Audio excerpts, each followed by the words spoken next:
Bonjour à tous. Donc je me présente pour ceux qui ne me connaissent pas. Je suis Isabelle Momy et je m'occupe de toute la partie médico-sociale pour la filière Brentier. Donc je vais vous expliquer ce que nous avons mis en place sur l'année 2022.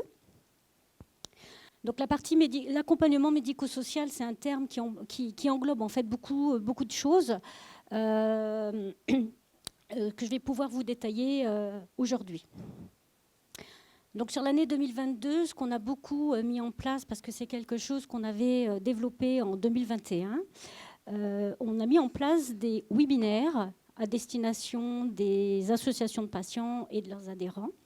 Donc on a réalisé 9 webinaires, plus exactement 7, il y en a 9 de programmés, puisqu'il y en a 2 qui vont se faire au mois de novembre et au mois de décembre.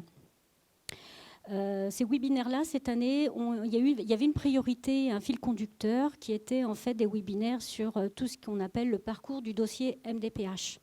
C'est vraiment, dans la partie médico-sociale, c'est quelque chose d'ailleurs qu'on retravaillera aussi en 2023, c'est pas terminé. On avait commencé en 2021 à repérer, vous me faisiez remonter en fait beaucoup de questions sur comment est-ce qu'on constitue un dossier MDPH, comment est-ce qu'on peut travailler mieux avec les MDPH, comment les MDPH peuvent mieux comprendre nos pathologies. Donc on avait entamé un premier webinaire avec une MDPH pour ceux qui y étaient en 2021.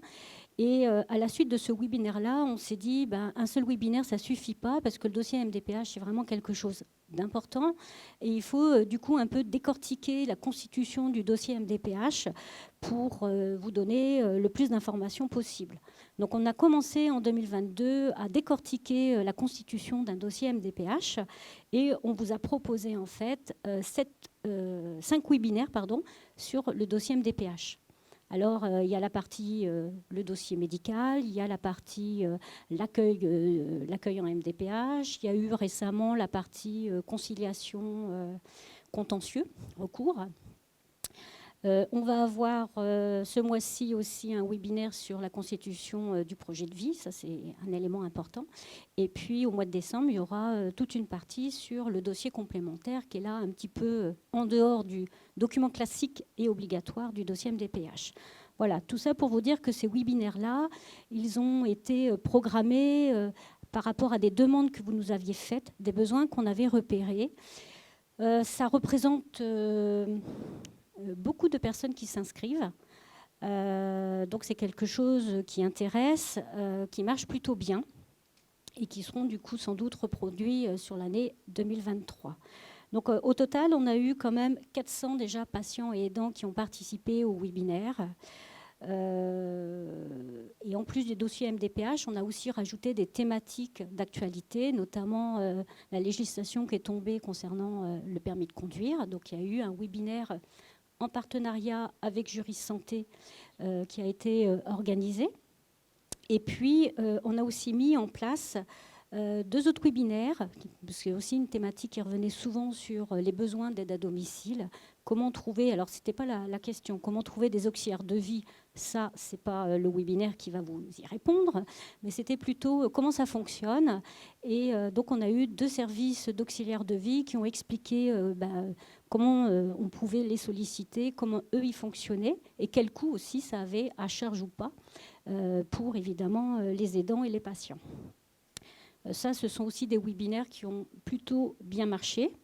Et puis, on en a eu un nouveau. C'était une thématique qui revient aussi souvent. C'est que on a beaucoup de questions qui remontent concernant un peu les conflits. D'ailleurs, on va le retrouver tout à l'heure dans les statistiques que nous a fournies Juris Santé sur, entre guillemets, des conflits, des désaccords avec notamment la MDPH. La sécurité sociale aussi, enfin toutes les structures en fait un peu publiques qu'il peut y avoir en lien avec la santé, ce qui fait qu'on a organisé un premier webinaire sur la médiation. Alors pas la médiation familiale, ça c'est un autre domaine, mais vraiment la médiation, comment on peut faire recours à un médiateur quand on est en désaccord ou qu'on n'est pas satisfait en fait face à une décision administrative. Voilà, donc ces webinaires-là, c'est quelque chose qui fonctionne plutôt très bien. De ces webinaires-là, on essaye parfois, alors la difficulté des webinaires, c'est qu'effectivement, ils sont à un moment donné. on essaye de les faire sur des temps qu'on avait repérés, qui étaient plus faciles pour les associations de patients d'être disponibles. Donc plutôt en fin de soirée, plutôt les samedis matins. Néanmoins, et notamment sur la partie MDPH, quand on fait intervenir des professionnels MDPH, c'est un peu difficile de leur demander de travailler le samedi matin ou d'intervenir le soir. Ce qui fait qu'on a eu des horaires peut-être qui n'étaient pas adaptés finalement pour vous, avec vos disponibilités, vos contraintes professionnelles. Donc il faudra qu'on revoie sur 2023 comment on pourrait améliorer ça. Donc ça, voilà, au niveau des horaires, c'est un souci. On nous a demandé du coup s'il y avait des replays qui avaient été faits, enfin des enregistrements qui avaient été faits sur ces thématiques-là pour ceux qui n'avaient pas pu finalement se connecter sur le webinaire. Donc il y a eu des enregistrements de faits. Pour l'instant, ils ne sont pas diffusés et accessibles, puisqu'en fait, je vous parlerai tout à l'heure d'une plateforme d'information et de formation à distance qu'on essaye de mettre en place. Et la thématique qui avait été retenue, c'est la MDPH. Donc on va utiliser ces enregistrements-là pour les mettre en fait en libre service, plutôt sur la fin 2023 quand même. Donc on va utiliser les replays, mais des séquences en fait des replays, des enregistrements sur l'MDPH pour vous les rendre accessibles. Pour d'autres webinaires, ça nous a permis quand même, notamment par exemple sur le permis de conduire et la législation. Donc je crois que vous l'avez dans votre pochette que vous a distribuée ce matin, Brentim. Il y a eu la création d'une documentation spécifique parce qu'on trouvait que c'était vraiment des informations importantes à avoir et à diffuser. Il y en a une deuxième qui est en cours d'élaboration, qui devrait prochainement sortir sur la conciliation, le recours du dossier MDPH. Parce que là encore, on s'est rendu compte que c'était quelque chose qui était sans doute important, au-delà du webinaire, d'avoir des écrits qui vous permettent un peu de situer en fait les démarches qui peuvent être faites alors, par rapport à la conciliation et au recours du dossier MDPH. Et il y en a un troisième qui sortira sans doute début janvier 2023 sur toutes les mesures de protection juridique. Ça, c'était des webinaires qu'on avait faits en 2021. Et comme avec Juris Santé, on se rend compte qu'il y a beaucoup de questions sur ce sujet-là, du coup, on s'est dit qu'il fallait peut-être aussi avoir un écrit qui reste, ce qui n'empêche pas de participer au webinaire, ce qui n'empêche pas à la formation des aidants aussi d'avoir plus d'informations, mais avoir une base documentaire commune à tous. Alors tout ça, c'est quand même orienté sur nos pathologies. Voilà, donc dans certains webinaires, donc c'est ce que je vous expliquais tout à l'heure, il y a des enregistrements qui sont faits, mais qui sont prévus pour mettre sur la plateforme de soutien et de formation à distance que je vous expliquerai tout à l'heure. Et puis, je vous ai parlé tout à l'heure d'un webinaire sur la médiation qui avait été proposé en début d'année 2022, et donc qui a abouti à la signature d'une convention de partenariat avec une médiatrice. Je regarde Nadine parce qu'elle a été utilisatrice, elle a sollicité ce service-là, pourra nous en parler, qui sera un service, entre guillemets, une aide complémentaire, toujours quand aucune autre aide n'est possible. C'est vraiment cette idée qu'il ne faut pas faire s'il y a déjà d'autres personnes qui le font. Voilà les webinaires à quoi ils nous ont été utilisés. Donc pour 2023, on a repéré que le format webinaire était quelque chose qui était facilement accessible pour vous. Ce qui fait qu'en 2023, tout comme on avait fait en 2022, où on avait un fil conducteur, pour rejoindre en fait l'étude qu'on vous présentera tout à l'heure avec Nadine, on va axer nos webinaires sur toute l'information concernant le répit, sous toutes ses formes. C'est pas encore tout déterminé, évidemment, les sujets. C'est en fonction en fait de l'étude qu'on a faite, qu'on a repéré des thématiques, notamment que les aidants étaient peu ou pas suffisamment informés sur leurs droits et toutes les aides qui étaient possibles, les aides financières pour faire appel à du répit. On s'est aussi rendu compte que les personnes avaient du mal à se repérer dans toutes les structures d'accueil qui existaient pour faire du répit. L'accueil temporaire, c'est du jargon des fois pour des personnes. D'ailleurs, je vous ai mis en sigle. Je m'en excuse, je vous le remettrai correctement. Donc, accueil temporaire ou accueil de jour. Aussi expliquer qu'il peut y avoir des services de suite et de réadaptation qui peuvent être des sources de répit. Voilà, tout un ensemble en fait de thématiques qu'on a repérées sur lesquelles on va contacter des experts qui pourront effectivement témoigner sur ce que c'est que ces structures-là ou les aides qui peuvent y prétendre. Et puis après, on verra un petit peu sur les enregistrements qu'on aura faits, pouvoir les mettre aussi en ligne sur la plateforme de formation à distance qu'on est en train aussi de mettre en place. Voilà. Ça, c'est vraiment le fil conducteur 2023 qui sera donc sur le répit. Et puis après, en fonction du temps qu'on dispose et aussi de vos retours, donc là, j'attends des associations en fait, de patients un petit peu que vous me fassiez part de vos besoins. Donc il y a comme ça des sujets qui nous ont été un petit peu déjà remontés. Il y a sur tout ce qui est les mesures de protection. On l'a fait en 2021, mais évidemment, c'est un instant T. Donc c'est vrai qu'on pourrait quasiment la faire chaque année. Je pense qu'il y aurait toujours des personnes qui seraient intéressées. Sur les aides à domicile, c'est aussi quelque chose qui avait bien marché. Donc peut-être qu'on pourra les remettre en place. Sur les questions, c'est un sujet aussi nouveau et qui apparaît beaucoup avec Juris Santé sur la question de l'invalidité. Comment on peut prétendre à l'invalidité, quels sont les droits pour les personnes qui travaillent, et puis à revoir si on refait ou pas des webinaires qui concernent le dossier MDPH. Donc l'idée, c'est pas de faire trop de webinaires, parce qu'au bout d'un moment, il faut suivre quand même, ça demande beaucoup de temps. L'idée, c'est d'avoir une dizaine maximum de webinaires chaque année. Donc, à déterminer aussi avec vous sur les besoins que vous pourriez avoir, sur des thématiques qui reviennent au sein de vos adhérents. Donc, le principe des webinaires, c'est qu'il y a un calendrier qui va être donné au semestre. Donc ça sera au mois de décembre, j'adresserai en fait au président des associations de patients de chez nous le calendrier des webinaires. Vous aurez un lien sur lequel vous allez pouvoir vous inscrire. Enfin, on vous demande du coup de transmettre l'information évidemment à vos adhérents. Et les personnes qui souhaitent s'inscrivent avec un lien unique sur un ou plusieurs webinaires. Et une semaine avant, voire 3 jours avant, c'est assez court quand même, vous recevez en fait le lien pour vous connecter. Donc ça marche plutôt bien.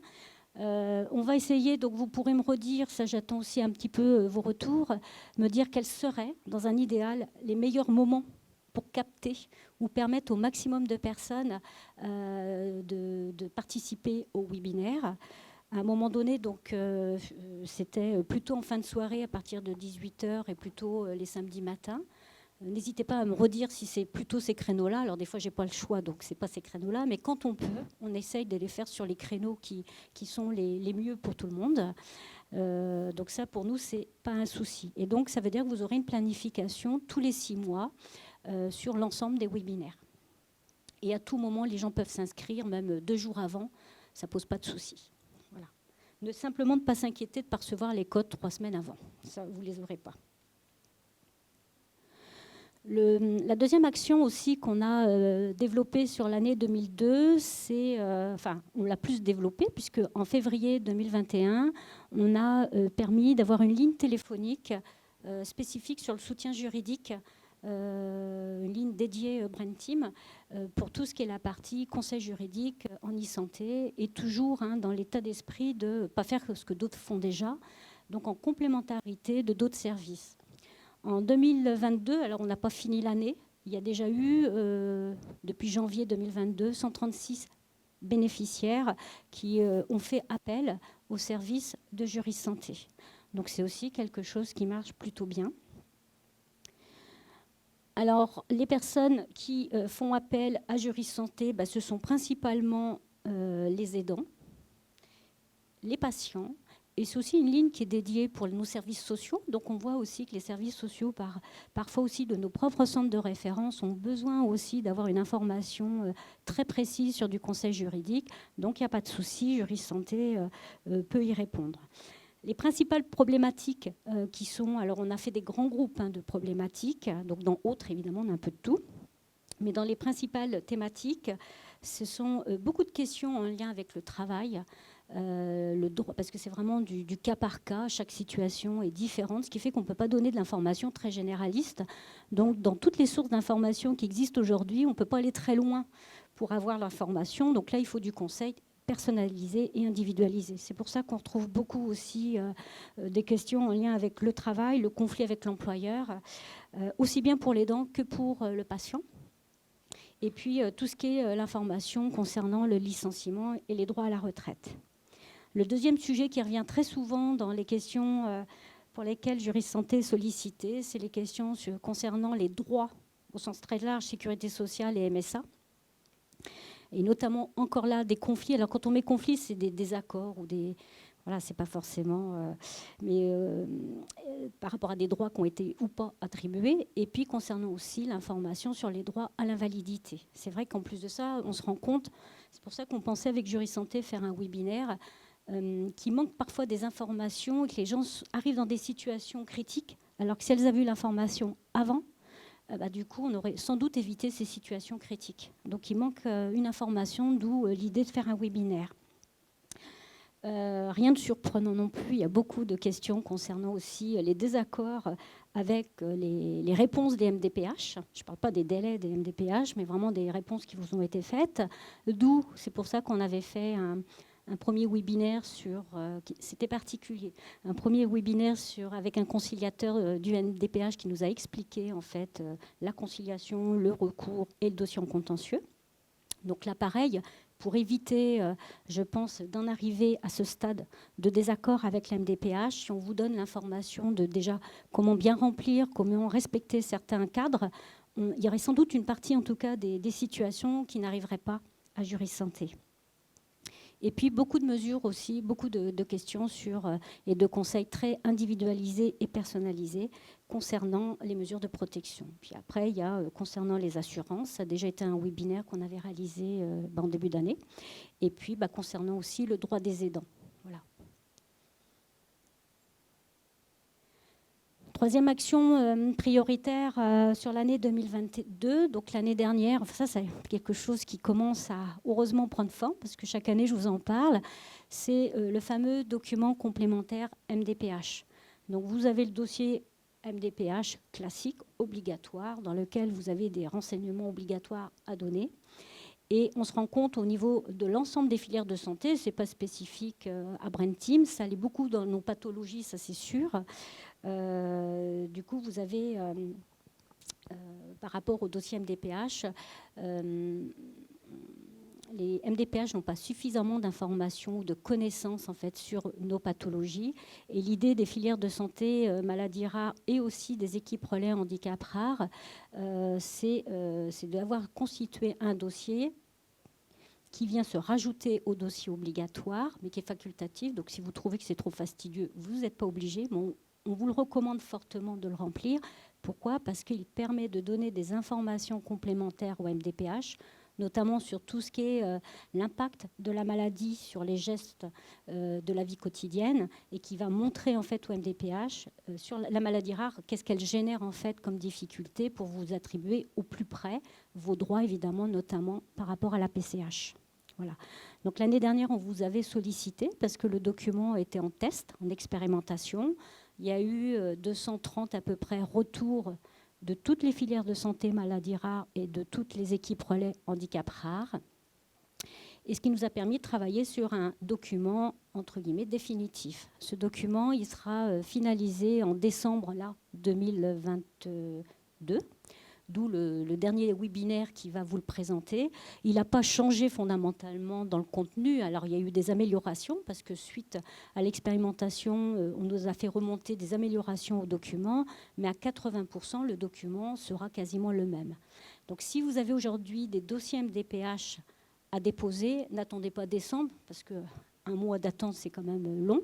Vous pouvez utiliser, il est en accès libre hein, sur le site de Brentim, vous pouvez utiliser le document qui était le document qu'on avait utilisé pour l'expérimentation. Ça, les MDPH, il n'y a pas de souci, elles le reconnaissent en l'état. Et pour tout vous dire, le 17 octobre, donc c'est récent, ce dossier complémentaire a été une dernière fois présenté à l'ensemble des coordinateurs des MDPH, donc par la CNSA. Les coordinateurs avaient 3 semaines pour faire monter pour faire remonter en fait leurs remarques concernant l'amélioration du document. On n'a eu qu'un seul retour. Donc, c'est-à-dire que ça a plutôt été bien accepté. Mais enfin, depuis le temps aussi qu'on leur en parle, je pense que ça commence à rentrer dans l'esprit. Et le seul retour qu'on ait eu, c'en est un qu'on a mis parce que vraiment, finalement, il est voilà, représentatif, je pense, de ce que pensent les personnes. Je le trouve très complet. Il n'y a rien à rajouter. Le petit bémol est qu'il me paraît plutôt très dense, c'est aussi le retour qu'on avait eu des associations de patients, et donc long à remplir. Mais si l'on veut quelque chose d'exhaustif, cela me paraît difficile de faire autrement. Donc ça, c'est la version MDPH. Donc effectivement, on mesure bien que ce document, c'est un document, je ne sais plus combien de pages il fait, mais peut-être 10, une bonne dizaine de pages. Donc, quand on le voit, on se dit encore un dossier supplémentaire. Voilà. Mais finalement, si d'abord, vous n'êtes pas obligé de tout remplir, il faut savoir que comme il n'est pas obligatoire, vous ne remplissez que ce qui vous intéresse. Donc déjà, il y a la partie enfant, la partie adulte. Donc déjà, il y a des choses que vous pouvez sauter pour le remplir. Et puis, même si ça va prendre, alors en moyenne dans le questionnaire, on avait dans les retours l'année dernière, les gens disaient qu'ils mettaient en moyenne 40 minutes pour le remplir. Même si vous passez 40 minutes, ce qui peut vous sembler long, ça je le conçois, c'est 40 minutes, c'est de l'investissement, il faut le voir comme un investissement. C'est-à-dire, ok, vous avez passé 40 minutes, mais au moins vous avez mis tout ce que vous avez à mettre. Et pour quelqu'un qui ne connaît pas la pathologie, bah lui, ça va lui gagner du temps, surtout les MDPH. La dernière MDPH qui a témoigné il n'y a pas longtemps nous a dit qu'il recevait quand même en moyenne 100 dossiers par jour. Donc, sur les 100 dossiers, il n'y a pas un dossier seulement maladie rare. Enfin, il y a un dossier maximum maladie rare sur les 100 par jour. Donc, vous imaginez, ça fait 500 dossiers par semaine. Donc, ça leur fait 2000 dossiers nouveaux tous les mois. Donc, évidemment, nous, avec notre petit dossier de maladie rare, on ne fait pas trop le poids si on ne donne pas suffisamment d'informations. Donc, c'est vrai que c'est 40 minutes à passer. Donc il faut le savoir. Mais vraiment, au bout du compte, si les MDPH arrivent à avoir, et ça c'est le témoignage qui nous est fait, arrivent à avoir plus d'informations, du coup elles vont gagner du temps, elles vont mieux évaluer la situation, elles vont éviter de vous reposer des questions ou de mener une enquête parce qu'il leur manquera des éléments. Et donc au bout du compte, vous allez être gagnant dans la durée de la réponse dans laquelle vous aurez quelque chose et aussi sur la qualité de la réponse de la MDPH. Juliette, vous voulez dire? Non. Moi, je voulais dire un mot par rapport à ça. 40 minutes, je dirais, c'est pas grand-chose quand on voit les enjeux qui sont quand on remplit un dossier MDPH. Par contre, alors ça prend pas 40 minutes, mais imaginez que le médecin que vous sollicitez, lui, n'a pas forcément le temps de bien remplir le dossier MDPH. Que la situation que je connais du patient qu'on vient de voir pendant 35-40 minutes en consultation et qui nous dit au moment de se lever « Ah, au fait, docteur, j'ai oublié, il faudrait que vous me remplissiez ça ». Ça, c'est du quotidien. Hein, c'est ce que l'on voit tout le temps. Ça, c'est la garantie pour qu'il ne soit pas bien rempli parce qu'on a la salle d'attente qui est pleine et si on a déjà un peu de retard et quoi que ce soit, qui explique que parfois on termine les consultations avec 1 heure de retard et ce n'est pas les meilleures situations. Donc c'est vrai que si vous pouvez aider, préparer les réponses pour les médecins quand vous venez lui faire remplir un dossier MDPH, je veux dire faire remplir un dossier MDPH, c'est une consultation très importante. Commencez par ça. Parce qu'un certain nombre de consultations, par exemple, moi, si j'ai un patient que je suis depuis des années et qui va, par exemple, principalement faire tourner la consultation autour de j'ai entendu qu'il y avait des essais de thérapie génique dans la maladie de Huntington, est-ce qu'on peut en parler? Rien que ça peut prendre une demi-heure de consultation. Et si le patient ne me dit pas qu'il y a eu des évolutions, des problèmes au niveau des aides techniques, de choses comme ça, on ne peut pas, dans une consultation de suivi, aborder absolument tous les aspects. Et si je reçois, ce qui nous arrive aussi parfois 15 jours plus tard, quand ce n'est pas 6 mois plus tard, au fait, docteur, est-ce que vous pouvez me remplir ça? C'est vrai que souvent on dit, non, allez voir votre médecin traitant, parce que là, moi, je vous ai vu il y a 6 mois. J'ai le courrier de consultation que j'ai fait, mais dans lequel je n'ai pas abordé les questions que vous n'avez pas forcément abordées, si ce n'était pas une évidence. Donc, aider le médecin traitant, d'abord le médecin traitant, c'est lui qui normalement a toutes les informations et peut synthétiser ça. S'il ne le fait pas, mais encore une fois, vous les données, c'est possible. Alors, ça dépend des médecins. Il y en a qui peuvent être plus le cuir un peu sensible et pas accepter ça. Mais enfin, beaucoup de médecins, si le dossier au crayon de papier est rempli ou que vous mettez des post-it en disant voilà, pour vous aider, docteur, je vous ai dit comment ça se passait. Je pense que la plupart des médecins sont très, très contents que vous les aidiez. Moi, je vois souvent des dossiers qui me sont remontés parce qu'il y a eu des refus. très honnêtement, il y a une part, c'est vrai, de refus liée à une incompréhension de la MDPH, à parfois d'une interprétation tatillonne des règlements et des règles. Mais il faut reconnaître que 3 fois sur 4, c'est que le dossier était mal rempli. Si vous faites une demande et que vous mettez, vous savez, il y a A, B, C, D là-dessus. Si vous mettez A partout, ce n'est pas la peine de faire une demande à la MDPH. Si vous mettez A partout, c'est-à-dire qu'il n'y a aucune chose dans laquelle vous êtes en difficulté. Je veux dire, déjà, quelqu'un qui a une maladie neurologique, je ne vois pas ce qu'il peut faire strictement normalement. Donc, et vous avez par exemple, un patient qui arrive à continuer à manger tout seul, mais avec des difficultés, avec des troubles de coordination des mouvements, il y a des certaines causes. Bah, c'est A, il continue à manger tout seul. Ben non, c'est pas A, c'est B.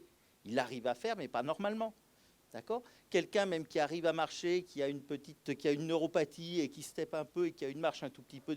Oui, il continue peut-être à être capable de faire une randonnée de 5 km, mais il ne marche pas normalement. Donc on ne met pas A. Vous voyez, c'est des choses toutes bêtes, mais la plupart des refus sont liés à des dossiers mal remplis. Donc effectivement, nous, on travaille au niveau de Brain Team pour les dossiers compliqués, pour ce qui est à la limite de l'interprétation.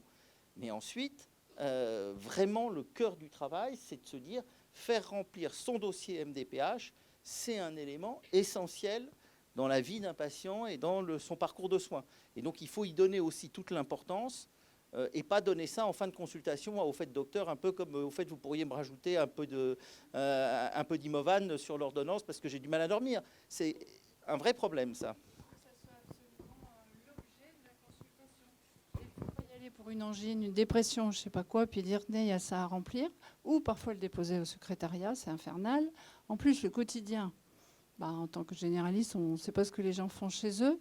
Donc il faut vraiment ne pas hésiter à venir. Il n'y a pas de prescription, ok, mais c'est quand même un document à remplir vachement important.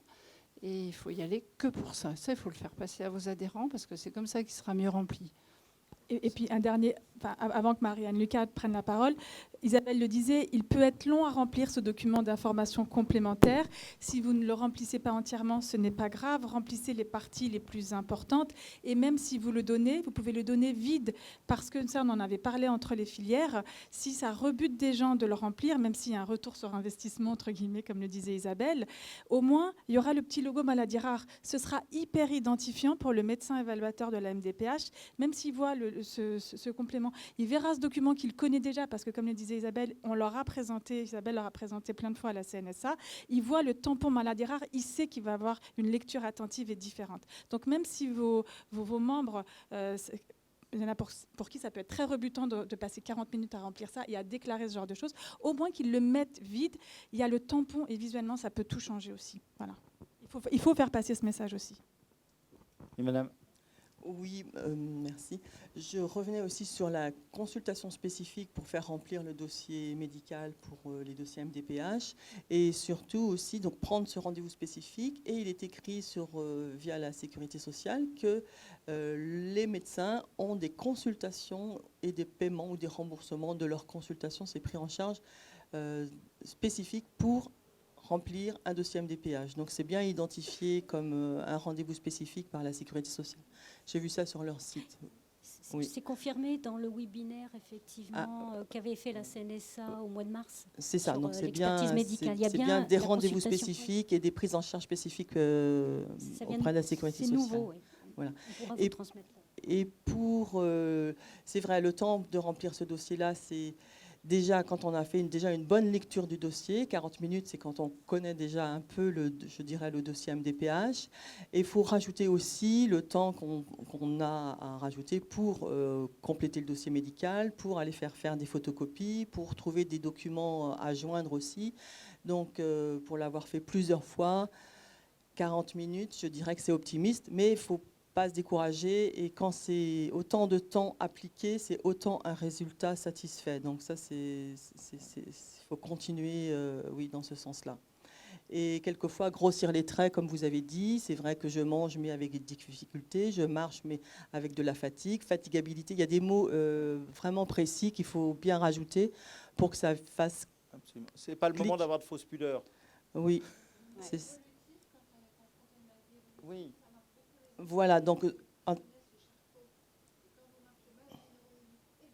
C'est ça ce que je vais aller rappeler. Sur le dossier, c'est bien marqué maladie neurologique évolutive, maladie rare évolutive. Et ça fait tilt parce que moins ils vont traiter avec le moins de temps possible, plus le patient va aussi se trouver dans un espace de vie adapté et plus confortable. Merci. Et puis, dernière chose, demandez clairement et lisiblement ce que vous voulez. Parce que pour reprendre des dossiers qui ont été refusés, on se dit, mais finalement, à la fin du dossier, il y a une case un peu pour le médecin, les recommandations, les choses comme ça. Et finalement, le médecin, on lui a demandé à remplir un dossier, mais on a oublié de lui dire quelle était la demande. Donc le médecin ne va pas mettre dans le dossier qu'il remplit, même s'il a les informations médicales suffisantes, le médecin ne fait pas la demande de ce pourquoi il fait le dossier, parce qu'on ne lui a pas transmis l'information quand c'est déposé au secrétariat ou quand ça lui est donné à la fin. Donc c'est vraiment une chose importante de travailler là-dessus. Allez-y, Merci. Isabelle. Alors, deux choses quand même. Les 40 minutes, c'est que pour le dossier complémentaire. Et effectivement, ça veut dire que le dossier initial obligatoire, plus l'ensemble des documents que vous devez joindre, les photocopies à les faire et autres, c'est en plus, effectivement. Et la deuxième chose, tout ce que vous dites là, justement, ce sont un peu des astuces, des recommandations qui peuvent être faites au quotidien. C'est ce qu'on essaye de centraliser en fait dans le cadre de la création de la plateforme de soutien de formation à distance avec la thématique qui est sur le dossier MDPH. Voilà, pour qu'il y ait une trace de tous ces conseils-là, parce qu'au bout d'un moment, on les oublie. En tout cas, c'est un document hyper important et des questions qui reviennent vraiment au quotidien au sein des associations de patients et des adhérents. Avant-dernière action qu'on a mis en place dans la partie médico-sociale, c'est quelque chose aussi dont on vous parle, mais là qui prend réellement forme. C'est toute la question des lieux de vie, des lieux d'accueil. Je ne savais pas trop comment le mettre pour vous, pour ne pas utiliser le jargon médico-social, tous les lieux et les services d'accueil qui peuvent être à un moment donné du parcours, être des structures pour lesquelles vous avez besoin de solliciter, pour soit de l'hébergement temporaire, soit de l'hébergement permanent, voire des aides à domicile. Donc au niveau de Brain Team, on a beaucoup développé le partenariat avec les établissements médico-sociaux. C'est un petit peu pour ça aussi qu'on m'avait recruté il y a quelques années de ça. Là, ça prend vraiment forme. Donc, on a sillonné toute la France et on a essayé de repérer des structures médico-sociales. Alors, autant vous dire que c'est très large. Ces structures médico-sociales, on les a repérées par le biais, alors déjà, des relations qui étaient déjà instaurées avec les services, notamment sociaux, des centres de référence à l'époque. Ça, c'était en 2016. Aussi par le biais des associations de patients où des fois vous aviez repéré qu'il y avait une structure qui accueillait régulièrement, je dirais, des patients de notre filière. Et puis aussi, on a entamé un tour de France d'information sur nos pathologies qui nous a vraiment permis de repérer des établissements médico-sociaux prêts, voire ils le faisaient déjà, mais ils n'étaient pas repérés d'ailleurs, prêts à accueillir des patients de notre filière, et quel que soit le type de pathologie, même si parfois ça nécessite de la formation. Ce Tour de France, ça a été en difficulté évidemment les 2 dernières années, 2020 et 2021, c'était plus qu'au ralenti, on n'a pas pu le terminer. On a repris en 2019 avec la Corse, et ça montre qu'il y a vraiment encore des établissements médico-sociaux à repérer. Et donc, on va terminer le Tour de France en 2023 pour repérer d'autres partenaires. Donc, ça sera Caen, Ajaccio, Marseille et Dijon, sur lesquels on va faire des réunions d'information. Je vous le dis parce que bien souvent, à ces Tours de France-là, les associations de patients sont invitées soit à participer au COPIL, donc à l'organisation du colloque, ou soit à intervenir sur le colloque si vous pouvez. Donc, si les villes vous intéressent, n'hésitez pas à venir auprès de moi. Et puis, on a mis en place tout un tas d'actions de formation. Vraiment, là, on est sur une phase de développement et de déploiement, je dirais, un peu intensif. Là, sur 2023, on est en train de planifier, mais on voit que les établissements médico-sociaux, du fait notamment du Tour de France, nous ont bien repéré au niveau de la filière pour être un soutien dans les formations. Alors, on a imaginé évidemment d'autres types de formations. On était beaucoup sur le présentiel dans le médico-social, évidemment avec la crise sanitaire, et puis aussi parce qu'il y a de plus en plus des maladies qui sont rares de chez rares. Donc, faire déplacer des centres de référence à Marseille, au fin fond de la Creuse, c'est plutôt compliqué. Donc, du coup, on a imaginé des formats en distanciel qui marchent très bien au niveau du médico-social. Et puis, dernièrement, là, on a créé un diplôme universitaire qui s'appelle du soin à l'accompagnement médico-social. Et là aussi, ça permet vraiment de créer un réseau et une dynamique qui va pouvoir nous servir, et pour vous, à repérer des établissements médico-sociaux. Non, j'y ai pas pensé. Je vais prendre la parole par rapport à ce DU. Donc, c'est effectivement une initiative que l'on a prise. Un DU, c'est un diplôme universitaire. Donc, c'est un diplôme de 3e cycle remis par les universités françaises. Là, pour des raisons administratives, c'est seulement un DU cette année, c'est-à-dire un diplôme universitaire parce qu'il est porté par la faculté de médecine d'Angers. Mais ce n'était pas notre volonté. Notre volonté est que ce soit un diplôme interuniversitaire qui soit porté. On l'avait construit avec des collègues de plusieurs villes en France pour qu'il soit interuniversitaire. Le problème, c'est que l'université française, faisant partie de l'administration française, elle a la même lourdeur que toute administration française. C'est-à-dire que pour passer devant les instances de la faculté de médecine d'Angers, nous avons remis avec Isabelle un dossier en janvier qui était bouclé. Ils nous ont fait quelques remarques. On va dire qu'en février, le dossier était nickel. Nous avons eu l'autorisation de communiquer et que ce DU soit accordé le 13 juillet. Et ça, pour avoir obtenu les autorisations d'une seule faculté dont le porteur était professeur, etc. Donc, vous imaginez, maintenant, on avait 5 ou 6 autres universités en partenariat. Donc, l'objectif de l'année qui vient, c'est uniquement de faire signer les mêmes papiers par 5 autres universités. Ça nous prendra à peu près l'année. C'est un challenge que je ne suis pas sûr de réussir pour 2023. Purement de l'administration, mais ça passe à un nombre de conseils, de commissions, d'auditions, etc. Bref, c'est pour dire que ce diplôme a vocation à devenir interuniversitaire. Donc, c'est assez original. Donc, c'est vraiment orienté sur tous les parcours de soins et les prises en charge des patients atteints de maladies rares neuroévolutives, le MRNE. Donc, on est un peu au-delà. C'est centré sur la filière Brain Team, mais on va un petit peu au-delà de la filière Brain Team parce qu'on pourrait imaginer que des pathologies autres qui sont aujourd'hui dans d'autres filières puissent être concernées. Notre public, ce sont surtout les professionnels des structures qui sont impliquées dans la filière, donc les professionnels des centres de référence, des centres de compétences, de tous les établissements médico-sociaux, que ce soit des IME pour côté pédiatrique, que ce soit des femmes, des masses. Mais si l'on souhaitait vous en parler, c'est pour vous dire que même si... alors ce n'est pas une formation qui est ouverte ni aux patients ni aux aidants, très clairement. Par contre, nous n'avons pas complètement fermé la porte à la possibilité que des membres d'associations puissent y participer. Mais là où je veux être très clair, c'est que ce genre de formations donc, qui font partie du post-universitaire réunissent des professionnels qui ont de nombreuses années d'expérience. Qui sont là, et une part de la formation ne vient pas du contenu des interventions, mais des échanges entre ces professionnels. Là, étant donné qu'on a pu communiquer qu'en plein milieu de l'été, on a eu, mais ça nous va bien, pour un galop d'essai de la première année, on a eu 12 ou 13 inscrits sur la première année, ce qui est déjà un exploit pour une formation, puisqu'on ne pouvait pas être au plan de formation des établissements, puisque les plans de formation sont établis en ce moment pour l'année d'après. Donc ça, c'est par les relations qu'Isabelle avait en annonçant déjà à des directeurs d'établissement que cette formation allait exister et qui ont pu donc financer cette formation. Voilà, mais c'était pour dire qu'on est prêt, donc il y a un comité pédagogique, c'est un fonctionnement universitaire qui valide les inscriptions, c'est-à-dire qu'il ne suffit pas de s'inscrire pour être pris, et que l'on s'est donné la possibilité d'accueillir des représentants d'associations, mais avec un critère qui sera d'abord que ce soit une candidature portée par le conseil d'administration de l'association qui enverrait un représentant, et on veut que ce représentant, il ait une légitimité, un parcours dans l'association, c'est-à-dire que ce n'est pas quelqu'un qui est rentré depuis 2 ou 3 ans et qui a fait 2 réunions de l'association et qui a envie de s'inscrire là-dessus. Alors, sauf si l'association recrute un professionnel de santé. Ça, bien sûr, elle peut proposer, il n'y a aucun problème à ce qu'il vienne parce que c'est quelqu'un qui arrive avec ses connaissances métiers.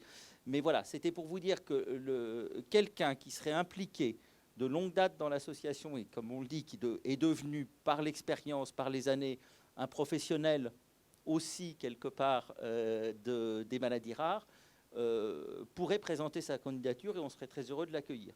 Mais encore une fois, avec les réserves que j'ai indiquées, parce qu'on ne peut pas mettre quelqu'un qui, quelque part, viendrait juste avec son expérience professionnelle et un an de participation à 3-4 réunions d'une association, n'aurait pas sa place au milieu de professionnels qui travaillent depuis des années et des années.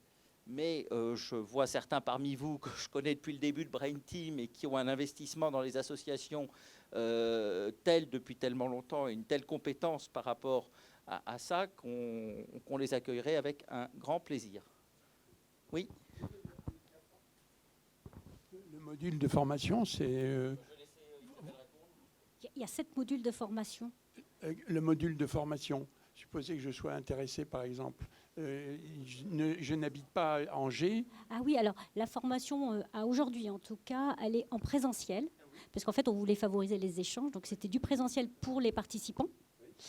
2 jours, c'est 2 jours par mois à partir du mois d'octobre jusqu'en mai. Et là, on a fait une alternance, 2 jours Angers, 2 jours Paris. Angers parce qu'Angers était porteur du projet et Paris parce qu'on vient des gens un peu de toute la France et qu'Angers parfois était un peu loin.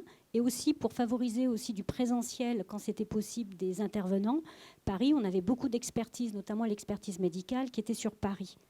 Donc du coup, on ne voulait pas une formation qu'en distanciel. Ce n'était pas l'objectif, parce qu'on voit bien, là, c'est le mois dernier, il y a déjà eu les 2 premiers jours, il y a vraiment eu une dynamique qui s'est créée déjà entre les personnes, et c'est le fait d'avoir eu des échanges directs avec les intervenants et entre eux qui crée la dynamique. Et là, ça crée tout de suite un réseau et un mélange aussi de culture. Alors là, on est sur un peu de la culture quand même médico-sociale cette année-là, mais il y a de la culture interprofessionnelle, parce que c'est pas la même chose quand on est chef de service, on n'a pas le même regard quand on est chef de service que quand on est kiné, que quand on est psychologue, donc c'est une complémentarité en fait de regards différents qui fait toute la richesse et qui montre là aux participants qu'effectivement on peut des fois un petit peu s'ouvrir sur une autre forme de, entre guillemets, de prise en charge ou de solution. Voilà. Et ça, c'est vachement riche. Et ce qui est très riche, c'est que les gens viennent là, finalement, ils se retrouvent tous à égalité, qu'on soit médecin, qu'on soit directeur, qu'on soit psychologue, qu'on soit kiné, qu'on soit... finalement, on est tous étudiants de la même formation universitaire. Et cette cohésion que l'on retrouve est aussi une réflexion sur le travail pluriprofessionnel qui nous semble très intéressante. C'est la raison pour laquelle c'est fait en présentiel et la raison pour laquelle, si on a des représentants d'associations, on veut que ce soit des gens qui arrivent avec une expérience de vie importante. Madame. Ah, merci. Et c'est sûrement passionnant, mais quelles compétences on peut en attendre d'un membre d'une association qui a été porté par le projet d'une association, etc., dans les conditions dans lesquelles je pense que la place des associations dans la réflexion, la construction du parcours, on travaille beaucoup sur le parcours de soins. Non, mais pas de l'association, mais de la personne. Si vous voulez, une fois qu'elle a fait cette formation, qu'est-ce qu'on en attend de cette personne ? Je pense que dans les questions qui sont très souvent posées dans les associations, il y a une compréhension du parcours de soins des maladies rares qui est quand même d'une complexité. On disait tout à l'heure que souvent on ne trouve pas de ressources et qu'on va nous s'inscrire en subsidiarité. Mais souvent, quand on ne trouve pas de ressources, c'est effectivement qu'il n'y en a pas, mais c'est parfois que c'est un tel millefeuille. On parle souvent entre nous du millefeuille des maladies rares. Enfin, aujourd'hui déjà, est-ce que quelqu'un aujourd'hui ici a une idée parfaitement claire du partage des responsabilités et du travail entre les filières de santé maladies rares, les équipes relais handicap rares, les plateformes d'expertise maladies rares, les plateformes régionales comme Paris Sud ou Bordeaux? Déjà, rien que ce truc-là, qui est capable d'avoir une explication à peu près claire là-dessus. Voilà, donc rien. Et je parle là uniquement de l'organisation des maladies rares. On va parler ensuite, on discuterait sur la MDPH, entre qu'est-ce qui va dépendre de la CNSA, qu'est-ce qui va descendre, quel est le lien entre la CNSA et les MDPH? Est-ce qu'il y a un lien? Quel est l'organisme national qui représente les MDPH? Quand vous avez une caisse départementale d'assurance maladie, il y a au-dessus une caisse régionale, il y a au-dessus une caisse nationale. Vous avez des maisons départementales de l'autonomie ou des personnes handicapées, il n'y a pas de maison régionale, il n'y a pas de maison nationale. Donc comment on fait pour coordonner le travail? C'est une vraie réflexion, ça. Vous voyez, je vous donne des exemples, c'est des réponses à ça. C'est par exemple savoir que la CNSA finance 80% du budget des MDPH. Donc, il n'y a aucun lien hiérarchique ou d'autorité là-dessus. Mais quand vous payez 80% du budget de quelqu'un, vous avez quand même un peu le droit de vous faire entendre sur la manière dont il fonctionne. Vous voyez, et je pourrais multiplier ces exemples-là, c'est ceux qui me viennent à l'esprit, mais c'est toutes ces... voilà, tout ce millefeuille et ce réseau pour essayer de donner... Moi, mon idée, là, la première année, on a eu uniquement des gens vraiment très impliqués dans les établissements. Là, on a uniquement des professionnels qui travaillent en établissement, enfants et adultes. Une équipe relais aussi. Pardon ? Une équipe relais. Voilà, et une équipe relais, des gens qui travaillent. Je n'ai pas eu de personne du monde du sanitaire qui était là, mais je souhaite l'année prochaine où on pourra communiquer, puisqu'on communique dès maintenant. Je trouverais très intéressant d'avoir effectivement des médecins dont la plupart connaissent quand même très mal les parcours médico-sociaux, qui puissent être impliqués. Également, quand vous êtes et que vous travaillez comme on le fait nous dans le monde médico-social, il y a quand même une énorme plainte de l'absence d'accès aux sanitaires. Et qui vient aussi très souvent du fait que quand on leur demande mais qu'est-ce que vous avez fait pour y accéder, je ne sais pas à qui m'adresser, je ne sais pas comment faire, je sais pas comment, et globalement, je ne sais pas comment ça marche. C'est deux mondes qui vivent quand même en autarcie, avec un fossé qu'on a creusé entre le médico-social et le sanitaire. Et pour ceux qui me suivent dans Brain Team depuis le début, je crois qu'il n'y a pas une réunion où vous ne m'avez pas entendu parler de je ne sais pas s'il faut faire un pont ou combler un fossé, mais il faut faire quelque chose, et c'est vraiment le travail qu'on fait aussi dans Brain Team, et ça passe par une culture. L'un a peur de l'autre, le médico-social se plaint que le sanitaire les méprise, mais d'un autre côté, on n'a pas trop envie d'avoir des médecins qui arriveraient avec une certaine autorité médicale dans le monde médico-social. C'est comme ça dans la vraie vie. C'est-à-dire qu'un directeur d'établissement médico-social, il va tout le temps se plaindre de ne pas avoir accès à suffisamment de temps médical, mais beaucoup de temps médical, ça veut dire qu'on risque d'avoir un médecin qui va un petit peu mettre son nez avec son autorité médicale sur le fonctionnement de sa structure. Et ça, il n'en a pas envie. Et c'est là où cette espèce de crainte de se regarder en chien de faïence est compliquée et qu'il faut vraiment faire des lieux. Et c'est là où ça serait vraiment intéressant, c'est de mettre à la fois l'infirmière d'un centre qui travaille, peut-être qu'ils comprendront qu'effectivement, appeler, même si on a une maladie rare, neurologique, neurogénétique à Angers, c'est peut-être pas en appelant la secrétaire du professeur Verny qu'on aura l'accès le plus direct.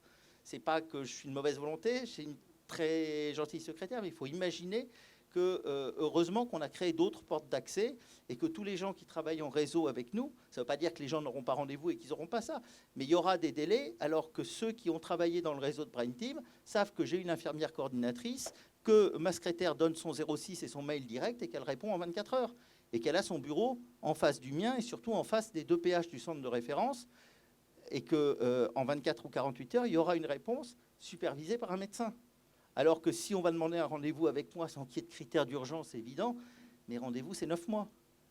Donc, vous voyez, les gens vont dire d'un côté, mais c'est une équipe, c'est un centre de référence, c'est totalement inaccessible, parce que si la seule demande, c'est rendez-vous neurogénétique, professeur Verny, sans aucun contexte qui en plus justifierait une urgence, alors que si on passe par un bon réseau, par une adaptation ou par une explication, on peut avoir une réponse dans les 48 ou 72 heures. Voilà. Et c'est ce genre de choses qu'on veut. Et ça, les gens du médico-social pourraient dire, oui, que les patients, les associations ne connaissent pas ces courts-circuits, ces réseaux, ces filières, on peut imaginer, c'est normal. Ce qu'on voudrait proposer là, c'est que les associations de notre filière Brain Team connaissent un peu ce fonctionnement et ces raccourcis, ou en tout cas ces bons chemins, et puis que les professionnels du médico-social savent comment accéder à ce que nous, on peut proposer, et puis que dans leur projet, les médecins soient cohérents avec les réalités du monde d'après, et de la vraie vie, et de là où vont vivre les patients. Parce que construire dans un milieu et dans un environnement uniquement hospitalo-universitaire le projet de vie de quelqu'un, c'est parfois un petit peu compliqué. C'est ce qui nous avait amené à créer l'équipe à Mortagne, l'équipe ressources. C'est qu'à un moment, j'arrivais dans la situation où des ASH, des aides-soignantes, d'EHPAD ou de masse venaient me demander à moi comment il fallait travailler au quotidien avec des patients atteints d'un stade évolué de maladie. Bien sûr, c'est un domaine qui m'intéresse, je peux donner des réponses, mais à un moment, je me suis dit, c'est quand même pas moi, PUPH, dans un CHU, dirigeant des équipes avec des ratios de personnel qui, même s'ils sont toujours n'ont rien à voir avec ce qui se passe, est-ce que je suis le mieux placé pour aller donner les conseils? Ben non, probablement que la maison d'accueil spécialisée avec laquelle on travaille depuis des années a des aides-soignantes, a des infirmières qui seront beaucoup plus pertinentes pour répondre. Et c'est ce travail qu'on fait. Voilà, j'arrête parce que Sophie me dit que mais c'est un genre de sujet sur Alors, lequel non, mais- ceux qui ne me connaissent pas ont compris que j'étais un petit peu bavard. Ça va tout à fait relayer ma future diapo.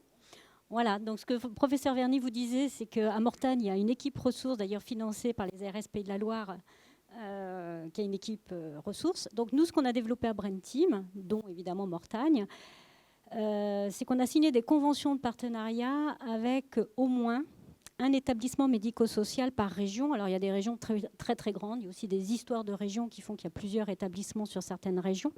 Mais l'idée, c'est en fait d'avoir un établissement ressources avec une équipe ressources qui soient en fait les experts de l'accompagnement médico-social. C'est-à-dire qu'il y a les experts côté sanitaire, donc les centres de référence et les centres de compétences. Et quand certains établissements médico-sociaux, alors tous les centres ressources avec qui on a conventionné accueillent évidemment des patients de la filière, mais la difficulté aujourd'hui, ça vous le savez tous, je ne vais pas vous l'apprendre, il n'y a pas de place en établissement.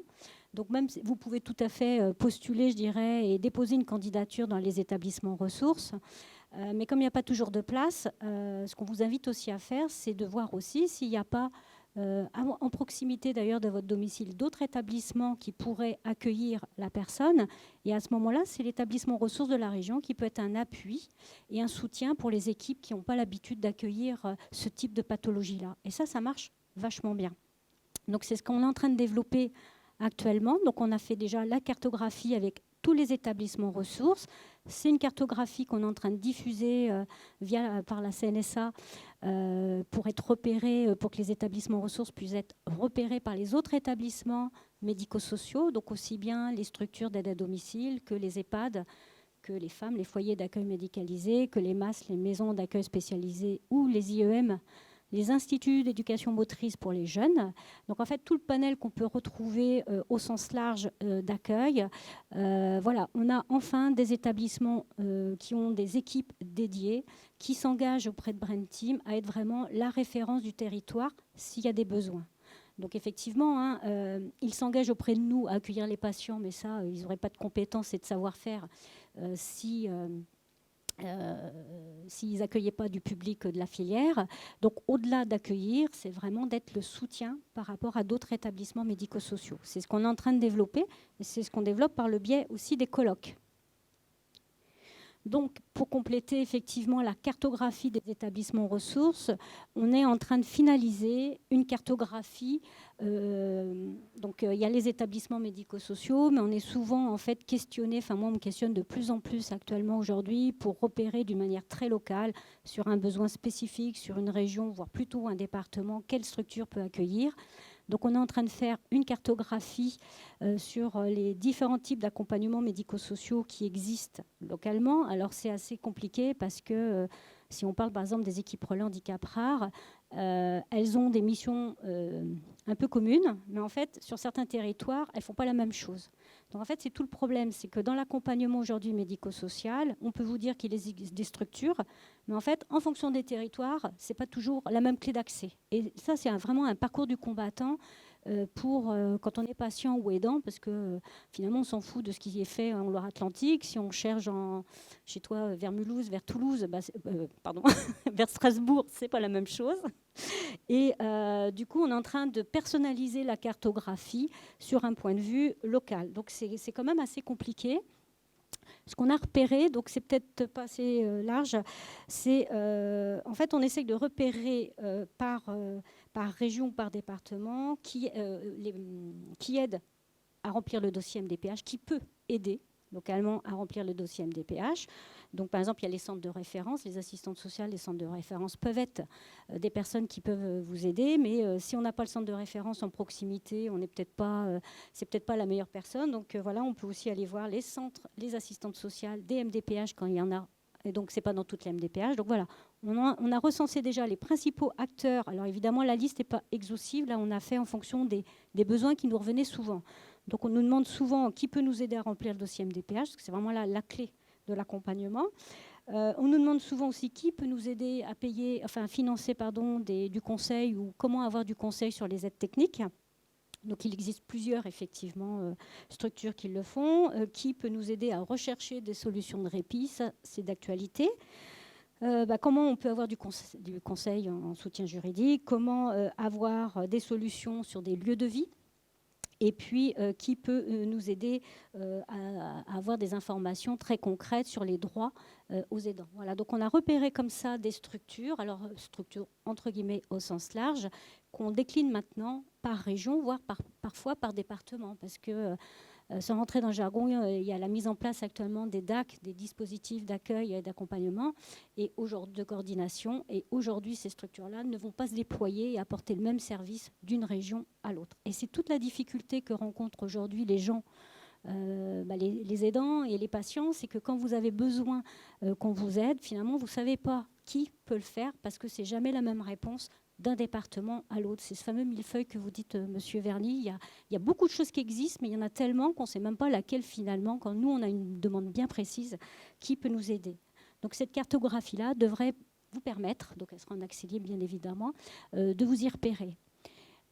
Et cette cartographie-là, mais là je laisserai la parole au prochain intervenant, devrait pouvoir compléter justement le projet d'EDAL qui a été développé par l'association Aramis, qui a pris une autre orientation et qui compléterait en fait notre cartographie. Voilà, je vais en terminer pour vous parler très brièvement avec Nadine de la dernière action qu'on a développée, les 2 dernières actions. Donc il y a le projet Eval Répit. Donc on a mené une étude sur le besoin en répit des aidants auprès des associations de patients concernés par une maladie rare du système nerveux central. Et avant de parler de cette étude-là et des résultats, simplement 2 mots sur la plateforme à distance qu'on est en train de déployer. Donc en fait, c'est lié à un appel à projet sur lequel on a répondu, où à plusieurs personnes, donc avec des représentants d'associations de patients, avec la FAF, entre autres Aramis et l'association Moya Moya, on a travaillé sur la création d'une plateforme à distance. Alors c'est un peu pour vous sans doute nébuleux parce que c'est pas concret. C'est ni plus ni moins l'accès à distance d'informations concernant des choses qui concernent évidemment le besoin des aidants. Donc on est en train de tester, on est en train de créer. Donc la thématique qui a été retenue cette année, c'est la thématique du dossier MDPH, comment vous donner de l'information. Donc l'idée, c'est qu'à tout moment, les aidants et les patients puissent aller chercher de l'information en fait à distance avec un parcours de formation. Donc la première information qui nous semblait, et puis vraiment le COPIL a vraiment validé ça, qui nous semblait le plus important, de quelle information vous avez besoin en priorité, c'est toujours le dossier MDPH qui revenait. Donc on s'est dit, on va déjà créer des outils sur le dossier MDPH, voir si ça correspond bien aux attentes et aux besoins, et puis si ça marche, la deuxième thématique qu'on a repérée, c'est sur le répit. Donc là, on est en train de compiler en fait beaucoup d'informations sur la constitution du dossier MDPH. Alors l'objectif, c'est pas de vous donner une pile d'informations, parce que là, on va s'y noyer. C'est justement d'extraire ce qui est le plus important pour justement bien comprendre ce que c'est que le dossier MDPH dans nos pathologies et comment le remplir avec nos spécificités, avec des recommandations qui sont vraiment liées à nos pathologies. Voilà.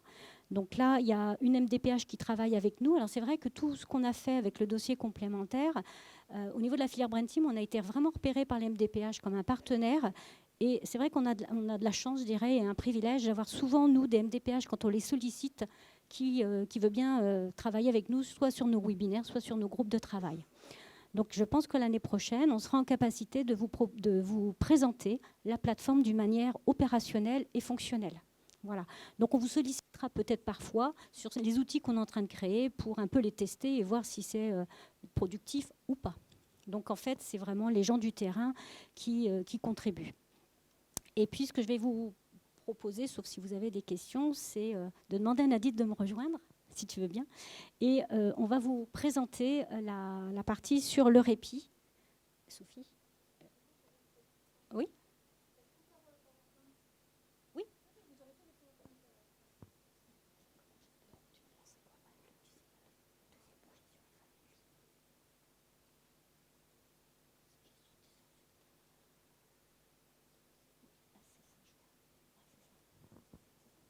Le temps qu'on passe la présentation, tout ce qui est présenté ici a vocation à être disponible sur le site de la filière.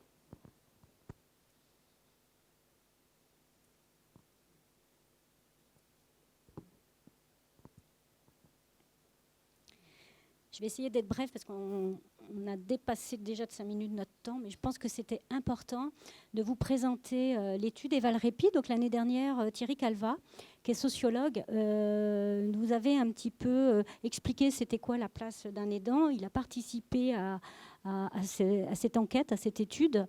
Et aujourd'hui, on vient vous donner les résultats de l'étude. Donc c'est une étude, Eval Répi, c'est une étude sur laquelle, qui est basée sur de repérer. L'objectif, c'était de repérer les besoins des aidants concernés par une maladie rare du système nerveux central, de repérer les aidants pour éventuellement, par la suite, voir quelles actions on pouvait mettre en place pour améliorer la problématique repérée.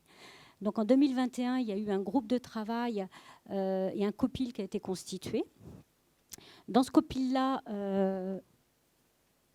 voilà, que j'en oublie pas, il y a des associations de patients, donc notamment il y a l'association Huntington Espoir ici présente et qui va m'aider à présenter les résultats. Il y a aussi l'association AFAF et puis il y a aussi l'association Aramise qui était dans le COPIL. On avait donc le sociologue, donc Thierry Calva, qui fait partie aussi du COPIL et qui nous aide en fait à analyser les résultats. On a aussi dans le groupe de travail l'Association française des aidants, qui est la spécialiste et expert sur la partie aidante. Et puis on a aussi Angers Métropole, qui a aussi fait toute une étude sur le répit, qui nous a aidé en fait à élaborer notre questionnaire.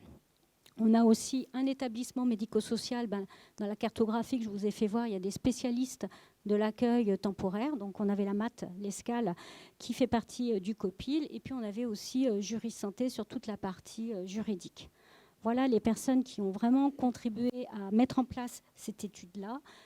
Sans ces personnes-là, on n'aurait pas pu le faire. On vous remercie vraiment à tous parce que l'année dernière, c'était le début de l'étude, on passait en ligne le questionnaire et donc il y a eu 232 retours d'associations de patients et d'aidants. C'est énorme parce que si vous voulez un élément de comparaison, quand on a passé le questionnaire sur le document complémentaire MDPH, l'interfilière, donc toutes les filières de santé maladies rares et toutes les équipes relais handicap rares, donc on est quand même assez nombreux, à nous tous, on a réussi à avoir que 227 retours sur l'avis du document complémentaire. Là, à nous seuls, filière Brain Team, grâce à vous, association de patients, ça c'est clair, on a eu 232 retours, ce qui est quand même énorme. Et puis en peu de temps, parce qu'on a de mémoire, je crois, lancé l'étude officielle, le questionnaire en ligne en mi-juin 2022, et on a arrêté en fait, sachant qu'il y a les vacances pour tout le monde, on a arrêté les retours fin août 2022. Donc en 2 mois, même pas 2 mois, on a eu un énorme taux de retour. Donc ça montre aussi que vous aviez aussi envie de vous exprimer, pour ceux qui l'ont fait. Et vraiment, on tient à vous en remercier, parce qu'en plus, vous allez voir, les résultats qu'on a nous amènent à se dire qu'il y a des choses à faire. Je te laisse. Tiens, c'est à toi. Oui, je veux bien. Bon, comme vous le voyez sur la carte, toutes les régions ont répondu, en réalité, ont été représentées. Il y a des aidants qui ont répondu absolument sur tout le territoire, y compris l'outre-mer.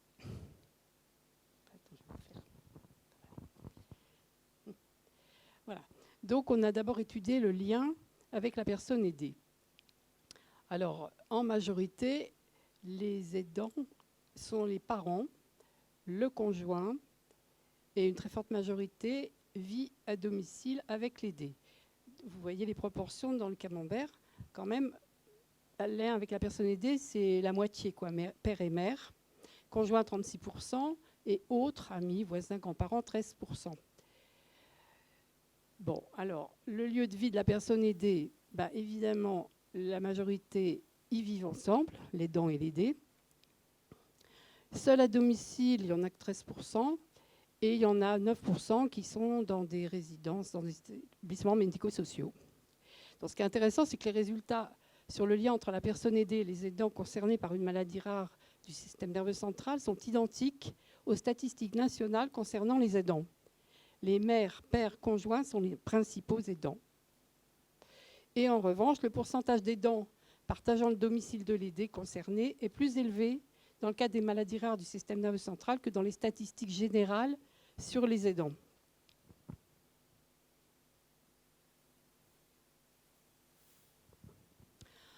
Alors, le sexe de l'aidé.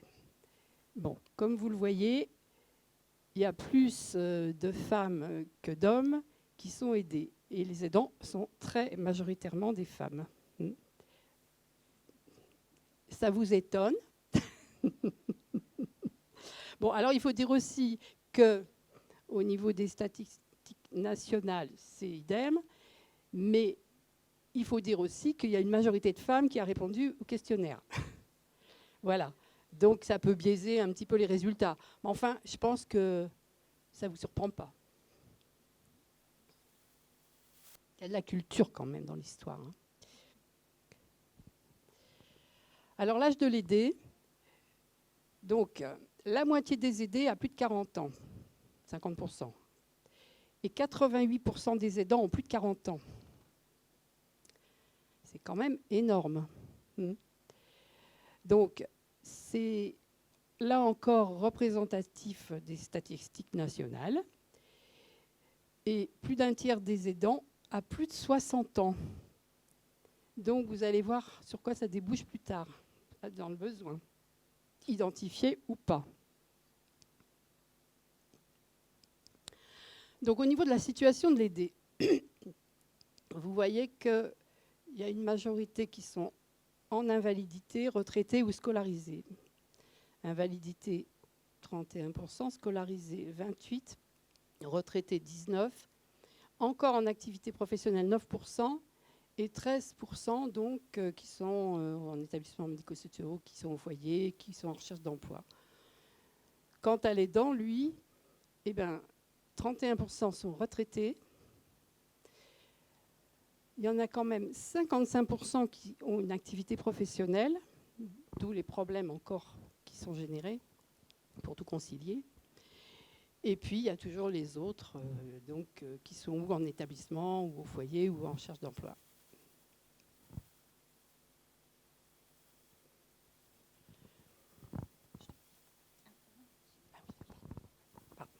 La durée du rôle de l'aidant. Alors, une majorité est aidant depuis plus de 10 ans, 65%. Donc, ce qui va encore poser des questions, bien évidemment. Et quant à la fréquence de l'aide, la très forte majorité des aidants aident tous les jours. Une majorité passe au moins entre 1 heure et 4 heures, et une proportion importante, c'est H24. Donc, comment peut-on faire ?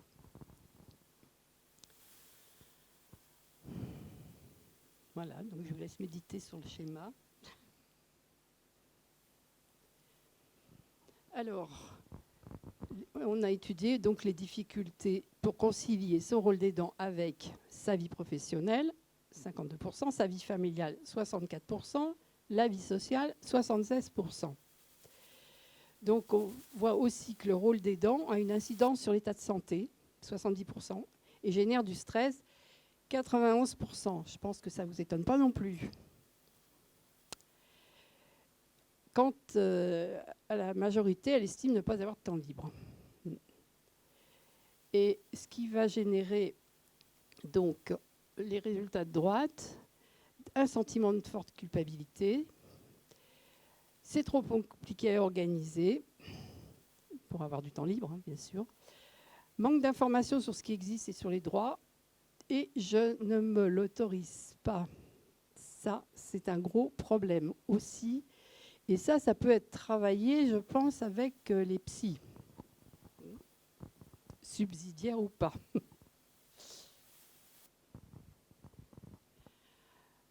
Alors là, on a les difficultés pour concilier son rôle d'aidant avec sa vie professionnelle. Donc 52%. Donc il y en a qui arrêtent l'activité professionnelle, qui réduisent leur temps de travail, qui aménagent leurs horaires, qui font du télétravail ou qui réussissent à avoir une activité professionnelle flexible. Bien évidemment, on retrouve dans le questionnaire les réponses la fatigabilité, qui va jusqu'à l'épuisement et au burn-out parfois. La gestion du temps et des distances liées au cumul travail et aide, c'est encore une difficulté supplémentaire dans beaucoup de cas. L'organisation et la crainte de laisser l'aider lors des déplacements professionnels, ça fait qu'on ne part pas l'esprit tranquille, ou on ne part pas d'ailleurs. Impossibilité de laisser seul l'aider dans certains cas. Bon, là, on vous a listé un peu toutes les réponses qu'on a eues, un peu comme ça. Donc, reprise d'une activité professionnelle, qu'elle soit salariée ou indépendante, difficile. Et puis, souvent, ça génère des demandes d'absence, ça génère du retard au travail, des changements d'horaire pour honorer les rendez-vous médicaux. Parce que comme on met 9 mois pour avoir un rendez-vous avec Christophe, on ne peut pas se permettre de décaler. Voilà. Donc là, il faut se débrouiller. Demande de plus de congés, refus de mission professionnelle. Mais Christophe n'est pas le seul dans ce cas-là, je vous rassure. Vous le savez. Alors, les difficultés pour concilier son rôle d'aidant avec sa vie familiale, maintenant, 64%. On retrouve toujours les mêmes choses. Fatigabilité intense, épuisement, burn-out, impact sur le moral du couple. Ça, c'est énorme. Méconnaissance des droits, lourdeur administrative, mais pas du tout, on vient d'en parler. Éloignement avec l'aidé, des fois. Bon, ça impacte aussi tous les autres membres de la famille, surtout pour une maladie génétique. C'est une maladie familiale. Et puis, en plus de ça, il y a moins de temps pour les autres. La fratrie, les parents. Plus de temps libre pour soi, puisque tout est centré sur l'aider, la plupart du temps. C'est très difficile de se garder du temps libre dans ces cas-là. Il est absolument impossible d'improviser. Sentiment souvent de solitude et d'isolement. Organisation difficile, voire impossible, c'est ce qu'on disait, pour des besoins d'absence concernant d'autres membres de la famille. Difficulté pour sortir avec l'aidé, ça c'est à prendre en compte aussi. Disponibilité donc pour les rendez-vous médicaux, ça a déjà été dit, mais on le redit. Et maintenant, concilier ce rôle d'aidant avec une vie sociale, 76%. Donc, isolement. Donc, on arrête de sortir. Les loisirs, on ne peut pas dire qu'on en s'en donne beaucoup. Organiser des repas à domicile ou être invité par des amis, ça devient très dur aussi. Visiter d'autres membres de la famille, difficile. Donc, vraiment, sentiment d'isolement. Obligation d'être toujours joignable, parce que même quand on est à l'extérieur ou pas loin de l'aider, mais pas avec, il faut toujours être joignable, c'est obligé. Plus de temps et impossibilité, enfin plus de temps plutôt que plus de temps, c'est un lapsus, excusez-moi. Plus de temps du tout, donc, et impossibilité de laisser seul l'aider pour une pratique sportive. Ça, c'est un exemple parmi d'autres, la pratique sportive. Un exutoire. Ne plus se permettre de s'accorder des activités parce qu'il y a ce fort sentiment de culpabilité, souvent aussi. Des déplacements sorties compliqués, tout doit s'organiser, trop d'obstacles matériels. Bref, vous voyez que, je pense que vous retrouvez là un peu, si vous faites des groupes de parole, tout ce que les aidants nous disent, vous le retrouvez dans vos différentes associations, je suppose. Et l'incidence sur l'état de santé, bien évidemment. Alors, des problèmes notamment de mal de dos. Il n'y a pas que le mal de dos, il y a le mal un peu partout. Donc, tendinite, on l'a mis plus tard, mais ça va avec. Oui, voilà. Dépression, anxiété, tristesse, insomnie, stress, angoisse, enfin, toutes ces pathologies qui sont effectivement, qui impactent complètement l'état global de la personne, quoi. La fatigue psychologique, mentale très forte. Donc, on a dit insomnie. Bon, on a mis manque de sommeil, c'est un peu redondant, mais c'est pas tout à fait la même chose. Fatigue physique, tendinite, donc la prise de poids aussi, du fait qu'on ne peut plus aller faire de sport, qu'on ne peut plus trop sortir, et ben, qu'est-ce qu'on fait? Ah ben oui, tu peux le dire. On mange, des fois, pour compenser. Et on ne dépense pas nos calories. Donc, voilà. Et alors, le stress, 91%, là, c'est le pompon. Il faut toujours être sur le qui-vive. On n'a jamais l'esprit tranquille. On est toujours dans l'incertitude. C'est lourd. il y en a beaucoup qui ont peur aussi de décéder avant l'aider. Qu'est-ce qui va devenir? Et ça, c'est un gros souci. On parlait d'anticipation de la fin de vie, mais ça, c'est hyper important parce que le petit vélo, il tourne toujours dans la tête. La frustration aussi liée au manque de liberté. Et puis, ce sens de la responsabilité permanente qui génère vraiment beaucoup de stress. Donc, ce sont d'excellents candidats pour les prises en charge psychologiques qui ne sont malheureusement pas encore remboursés. Il faudrait faire quelque chose.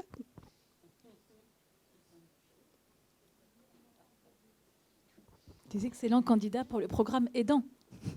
Oui, ouais, ça fait partie des solutions. Alors, on va un petit peu accélérer parce qu'on pourrait passer beaucoup de temps. Quelle est la représentation du répit pour les aidants? Du coup, vous avez bien le tableau que nous a décrit Nadine, est vraiment un tableau représentatif vraiment de ce qu'on a eu comme retour. Ce n'est pas un individu, c'est vraiment la très forte majorité. Donc le répit pour les aidants, s'il y en avait, parce qu'on verra que tout à l'heure, on va voir tout à l'heure qu'il n'y en a pas toujours pour certains, ça serait des temps pour se reposer. Ça vient évidemment avec ce qu'on a vu juste avant, pour participer à des activités évidemment de loisirs ou du sport, pour prendre du recul et pour consacrer du temps aussi aux autres membres de la famille. Voilà le répit, ce qu'il serait si les gens arrivaient à se dégager du temps.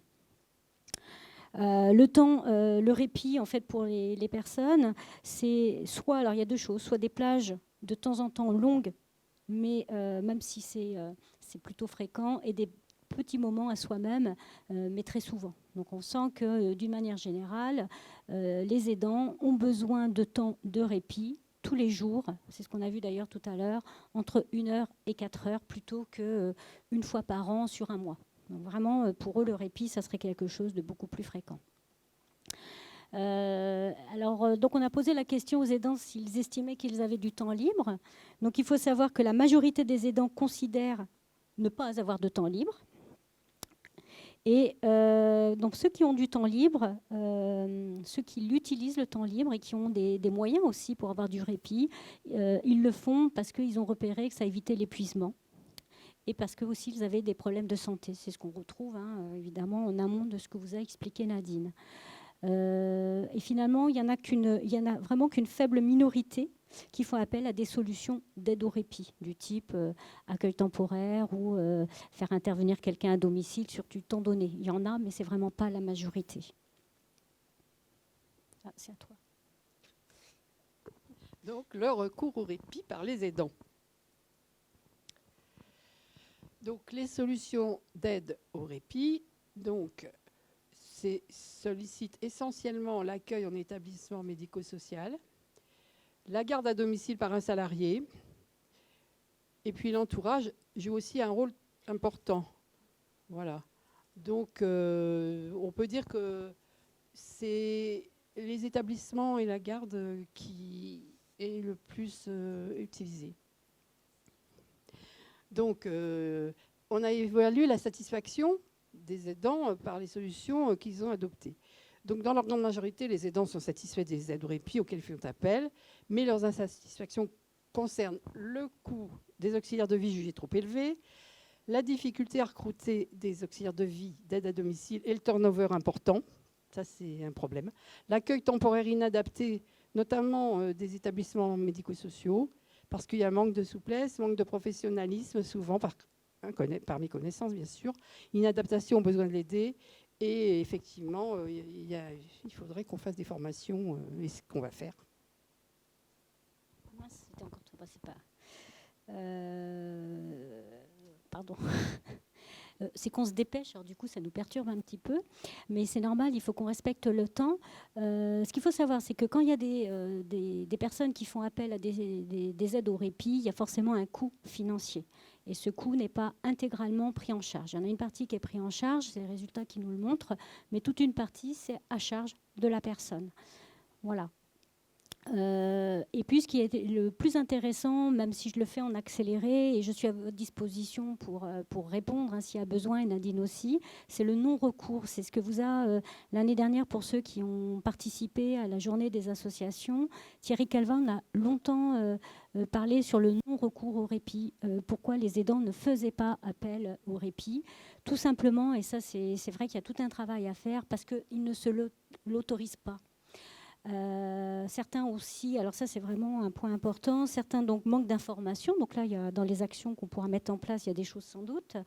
C'est trop compliqué à organiser et il y a vraiment un sentiment de culpabilité. Donc on sent que même s'il y avait aujourd'hui des solutions, de toute façon, les personnes ne sont pas forcément aujourd'hui, pour une partie, prêtes à les utiliser, à les solliciter. Il y a tout un travail de déculpabilisation à faire pour que les personnes puissent ne pas avoir ce sentiment de culpabilité de faire appel au recours au répit.